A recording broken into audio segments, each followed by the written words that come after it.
Everyone, कैसे हैं आप? आई होप आप अच्छे से होंगे।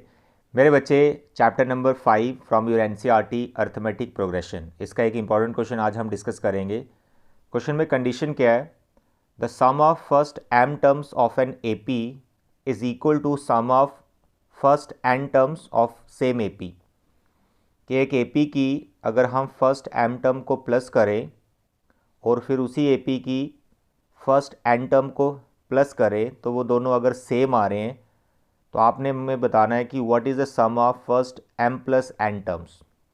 ठीक है, तो देखें इस क्वेश्चन को कैसे करना है। It is a very important question, ये आपके टर्म टू एग्ज़ाम में पूछा जा सकता है। ध्यान से देखें, कैलकुलेशन बहुत सिंपल है। देखो इस पर ऐसा भी ये क्वेश्चन बन सकता है कि sum of 5 terms is equal to sum of 3 terms. Let us suppose ऐसे भी दे सकता है, sum of first 5 terms is equal to sum of first 3 terms. तो आपको बोल दिया जाएगा find sum of first 8 terms. तो इसका रिजल्ट भी वही होगा जो अब मैं यहाँ पर इन जनरल करने वाला हूँ, राइट। तो बहुत सारे क्वेश्चन ऐसे बनाए जा सकते हैं। तो ये वाला जो क्वेश्चन मैं यहाँ पे डिस्कस कर रहा हूँ, it is a very important. और आप ये समझ लो एक जर्नल क्वेश्चन हो रहा है, तो इस पे बेस्ड ये कॉमन क्वेश्चन आराम से आपको समझ में आ जाएंगे। तो देखिए बच्चे, sum of first m terms, पहले तो इसका फॉर्मूला लगा दो सम का। It is m/2 2a plus m minus 1 into d. A आपका फर्स्ट टर्म और डी कॉमन डिफरेंस उस AP का। फिर n/2 2a plus n minus 1 into d. ठीक है, दोनों तरफ फॉर्मूले लगा देने। उसके बाद कैलकुलेशन स्टार्ट करो। यू कैन सी ये 2 और 2 कैंसिल हो रहा है। उसके बाद ब्रैकेट ओपन कीजिए आप, m को अंदर मल्टीप्लाई कर दो। इट इज़ 2am, इस m को इसके साथ लिख दो m माइनस 1 डी। ठीक है, दूसरी साइड सेम, n को अंदर मल्टीप्लाई कर दो, 2an plus n minus 1 D, right. After this आप नोटिस करें, इसके बाद a वाली टर्म और d वाली टर्म, ठीक है, दो तरह की यहाँ पे टर्म है, इनके आपने ग्रुप्स बनाने और इसमें a और d कॉमन लेना आपको। देखें कैसे, ये बचे a वाली टर्म 2am और राइट साइड से भी आप a वाली टर्म इसको इसके पास भेज दो। लो भाई, a ग्रुप बना दिया, इसमें से 2a कॉमन ले लेना। फिर उसके बाद m, अच्छा इस m को मैं अंदर भी मल्टीप्लाई कर देता हूँ, नेक्स्ट टाइम में करना ही पड़ेगा तो पहले कर देते हैं। m square minus m, d as it is है, उस तरफ से मैं यहाँ इसको लेके आ रहा हूँ n माइनस 1 d को लेफ्ट साइड में, तो लेके आ गया और n को भी मल्टीप्लाई कर देता हूँ अंदर। It is n square minus n, ठीक है, n को अंदर मल्टीप्लाई किया n स्क्वेयर माइनस n और इधर ट्रांसफर किया तो साइन चेंज हो गया, d इक्वल टू 0। सिंप्लीफाई ऐसे करते रहे, दो तरह की टर्म्स हैं, एक a वाली और एक d वाली। अब इसमें you can take 2a common, तो यहाँ पर आपको दिख रहा है m माइनस n, ठीक है, और यहाँ पर जो d आपको दिख रहा है, यहाँ पे भी दिख रहा है ना d वाली टर्म्स, तो d कॉमन ले लो, ऐसे ग्रुप्स बन जाते हैं। तो d हमने कॉमन ले लिया, राइट। अब ये वाला जो माइनस है ना, इस ब्रैकेट के साथ अंदर मल्टीप्लाई कर दो, ब्रैकेट ओपन कर रहे हो आप, तो it is minus n square plus n, right. देखो है ना, सिंपल कैलकुलेशन। तो ये तो ऐसे रहेगा। अब यहाँ जो d वाली टर्म है ना, इसमें नोटिस करें, देखो m स्क्वेयर और n स्क्वेयर, तो a square minus b square वाला इसको आइडेंटिटी लगाओ, ये फैक्टराइजेशन करनी पड़ेगी आपको यहाँ पर। तो here m minus n n m plus n, ठीक है, इसको और इसको मैंने फॉर्मूला लगा दिया।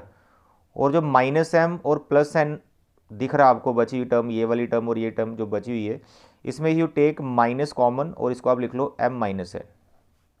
ऐसा क्यों कर रहा हूँ, देखो यहाँ भी m माइनस n फैक्टर है, यहाँ भी हमारा m माइनस n फैक्टर बना था, तो यहाँ पर इस टर्म और इस टर्म में से माइनस जब कॉमन लिया तो यहाँ भी सेम फैक्टर आ गया। अब इस फैक्टर को आप होल कॉमन ले सकते हो सब में से, you can take m minus n common, तो यहाँ पर आपके पास क्या बच जाएगा, यहाँ पर आपके पास बच जाएगा 2a प्लस यहाँ पे d, m माइनस n आप कॉमन ले चुके हो, यहाँ पर बचा आपका m प्लस n और यहाँ से भी चला गया, यहाँ पे बचा 1। आते समझ, देखो अब इस तरह से आप देख रहे हो तो ये ऐसे लग नहीं रहा आपको जैसे मिडिल टर्म नहीं ब्रेक करते थे आपको दो फैक्टर्स मिल जाते थे, है ना। तो ये एक फैक्टर आपका ये हो गया और एक ये बड़ा वाला फैक्टर हो गया, यानी दो फैक्टर यहाँ पे मल्टीप्लाई में, और रिजल्ट किसके बराबर लिख रहे हो, 0 के बराबर, तो आपके लिखोगे इधर m minus n equal to 0 और 2a d m plus n minus 1 equal to 0। अब फर्स्ट रिजल्ट से आप देख रहे हैं m इक्वल टू n, लेकिन यार m तो n के बराबर नहीं हो सकता ना, क्योंकि AP की ये डिफरेंट नंबर ऑफ टर्म्स है, कुछ टर्म m है कुछ टर्म n है, तो अलग अलग ही होंगे, ये सेम नहीं हो सकते, तो ये वाला रिजल्ट तो हमारा रिजेक्ट हो गया। ठीक है, अब दूसरे वाले रिजल्ट से आपको क्या करना है, यहाँ से आप ऐसा करो कि 2a का वैल्यू निकाल लो, यानी ये d वाली टर्म को दूसरी तरफ ट्रांसफ़र कर दो, ये माइनस की हो जाएगी, m plus n minus 1, d मैंने थोड़ा सा साइड में लिख दिया, ठीक है, दूसरी तरफ लिख दिया। तो यहाँ पर एक रिलेशन हमारे पास बन गया, लेकिन कुछ ऐसा रिजल्ट तो आ नहीं रहा, एक रिलेशन बन गया कि 2a इसके बराबर है। अब हमें जो फाइंड करना था, जहाँ जो प्रूव करना है, कई बार प्रूव दैट में भी आता है कि प्रूव करो इसका रिजल्ट ही है, ठीक है। अब देखेंगे सम कितना बनेगा, तो हमें प्रूव करना है, हमें बताना है, हमें चेक करना है, हमें फाइंड करना है sum of first m plus n term. तो भाई इसका आराम से आप फॉर्मूला लगाओ पहले, तो जो भी AP का सीख रखा है, m plus n by 2 it is 2a plus, क्या लिखते हो इसके आगे, जितनी भी टर्म्स हैं कितनी है, m plus n minus 1 d। ठीक है, ये आपने फॉर्मूला लगा दिया सम का। अब यहाँ पर जो आपने नंबर 1 में 2a का रिलेशन बना के रखा हुआ है, वो आप यहाँ सब्स्टिट्यूट कर दीजिए। ठीक, क्या था 2a का वैल्यू, ये देखो पूरा ये 2a का वैल्यू, ये यहाँ पे 2a की जगह लिख दो, करेंगे minus m plus n minus 1 d। और जैसे आपने 2a का वैल्यू यहाँ पे लिखा, तो आप नोटिस करें यार इसके जो दूसरी वाली टर्म थी ये तो सेम ही है, तो भाई ये दोनों हो गए कैंसिल, तो आपके पास रिजल्ट आ गया m प्लस एन 2 इंटू 0, तो भाई कितना आएगा 0, दैट्स ऑल। आते समझ, तो इसका आंसर कितना था 0। अब जैसे मैंने कॉमन एग्जाम्पल ली थी, तो वो भी मैं आपको करके दिखा देता हूँ। देखो, अगर आपके पास क्वेश्चन आ जाता है, लेट अस सपोज कि आपको क्वेश्चन आ गया sum of let us take 15 terms is equal to sum of 10 terms, तो जो 25 टर्म्स का सम होगा ना वो 0 होगा। अगर ये दोनों सम आप इक्वल ले रहे हो तो 25 टर्म का सम 0 होगा, आराम से प्रूव कर सकते हो। 15 टर्म का आप फॉर्मूला लगा दो पहले, 15 बाई 2, 2a फर्स्ट टर्म हो गई AP की, एंड जो n माइनस 1 लिखना है यानी 15 माइनस 1 वो 14 हो जाएगा, 14d। सेम स्टोरी दूसरी तरफ, 10 बाई 2, 2a प्लस 9d। ठीक है, सेम ही कैलकुलेशन है। अब देखो यहाँ से 2 कैंसिल हो गया, ये 15 आप अंदर मल्टीप्लाई कर सकते हो, यू विल गेट 30a, और 15 इंटू 14 मल्टीप्लाई करने की ज़रूरत नहीं है, टाइम वेस्ट हो जाएगा, d तो कॉमन लेना ना, फिर और भी कुछ कॉमन आ जाएगा वो देख लेंगे। तो फिलहाल आप मल्टीप्लाई ना करें, आप ऐसे रखें, छोटे नंबर को मल्टीप्लाई कर सकते हो, जैसे 10 इंटू 2 20 बन गया, फिर 10 इंटू 9 इसको मल्टीप्लाई कर सकते हो, ये भी छोटा नंबर है, बट फिलहाल मैं इसको ऐसे लिख रहा हूँ, राइट। अब यहाँ पे नोटिस करो a वाली टर्म, यहाँ भी a वाली टर्म, a वाली टर्म 30 और 20 सब्ट्रैक्ट करोगे, है ना, एक ही तरफ ले जाके, तो जो मिलेगा डायरेक्ट लिख सकते हो, इट इज़ 10a। अब यहाँ पे जो d वाली टर्म है, तो here I am taking d वाली term to the left hand side, नहीं तो ऐसे मल्टीप्लाई करके इनको सब्ट्रैक्ट भी कर सकते हो, लेकिन कई बार बच्चों को थोड़ी प्रॉब्लम होती है, मल्टीप्लाई में टाइम वेस्ट हो जाता है, तो कॉमन लेने वाला कॉन्सेप्ट मैंने सिखा रखा है। जैसे d तो कॉमन दिख ही रहा है, साथ में आप नोटिस करें 15 और 9 इन दोनों में 3 भी कॉमन है, तो आप 3 फैक्टर भी कॉमन ले लो। फिर 14 और 10 में मेरे को 2 कॉमन दिख रहा है, मैंने 2 भी कॉमन ले लिया, तो d 3 और 2 ये 3 चीज़ें कॉमन आ गई। अब 15 में से 3 लिया था ना कॉमन, यहाँ 5 बचा। ये सिर्फ मैं इसलिए कर रहा हूँ कि आप मल्टीप्लिकेशन में अगर टाइम लगाते हो ज़्यादा, तो फैक्टराइजेशन करके ऐसे कॉमन बना लिया करो। LCM HCF तो सीख रखा ना आपने, बस वही कर रहा हूँ, कॉमन ले रहा हूँ मैं जो हो सकता था। 15 में से 3 चला गया, यहाँ पे 5 बचा हुआ है, 14 में से 2 चला गया, यहाँ पे 7 बचा हुआ।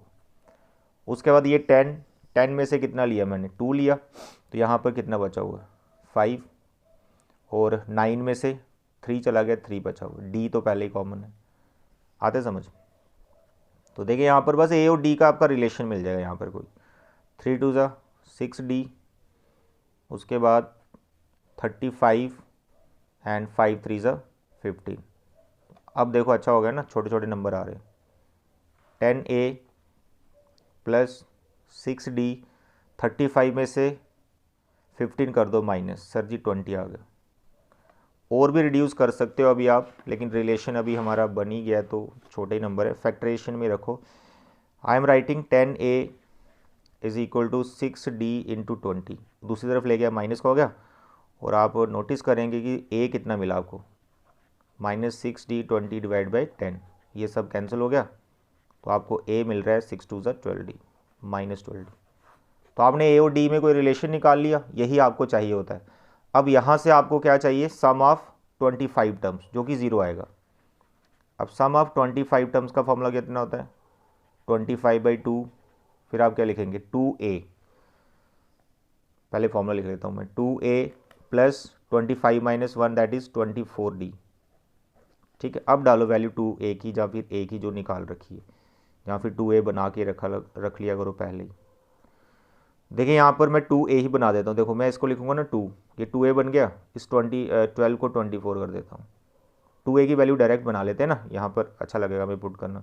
तो 2A की वैल्यू हमारी आ गई -24D। ठीक है, और दूसरी तरफ क्या बना हुआ है 24D, तो भाई देखो हो गया ना कैंसिल, तो ये 0 ही आएगा, तो आंसर ही 0। तो ऐसे बहुत सारे क्वेश्चन बनाए जा सकते हैं। तो अगर आपको ये जर्नल क्वेश्चन समझ में आ गया जो भी आपने किया, तो इसे एज ए रिजल्ट याद भी रखो, MCQ में आता है तो डायरेक्ट आंसर भी आप इसका दे सकते हो। थैंक यू बच्चे, ऐसे डाउट सेंड करते रहो, मैं आपकी छोटी छोटी वीडियो में सारे डाउट क्लियर कर दूंगा। Thank you.